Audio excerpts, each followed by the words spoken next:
When you're just starting out and you're dealing with like the bucket of uncertainty that is being an entrepreneur and getting started, you want to latch on to things that you've seen before. But we really quickly learned that you just cannot really learn to be an entrepreneur from a book, a blog, or a talk. And it turns out that a day on the job was worth a year of experience.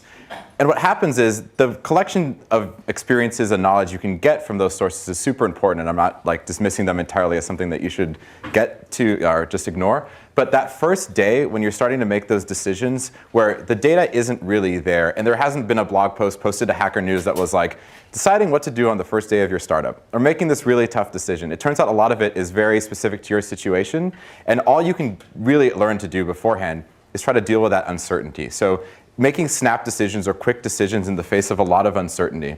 So we'll hit up on situations early on where we weren't sure if we were going to make Instagram a follow model, for example, like Twitter, or more like friendship, like Facebook. And there's just no blog, book, or talk that we could have ever really seen beforehand that would have taught us to do either of those things. So instead it was about sitting down and saying, well, what do we know beforehand? What does our gut tell us? And trusting your gut is, I think, a theme of this talk.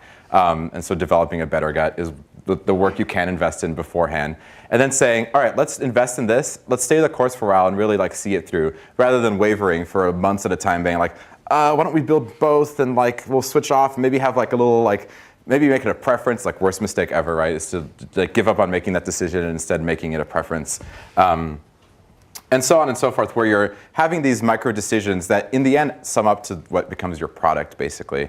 And we really rapidly found that as tempting it is to go like search off for prior accounts of something similar, that snap decision is what makes a difference. But what you can be doing is doing quick projects, side projects during school, even when you're outside, when you're doing a job.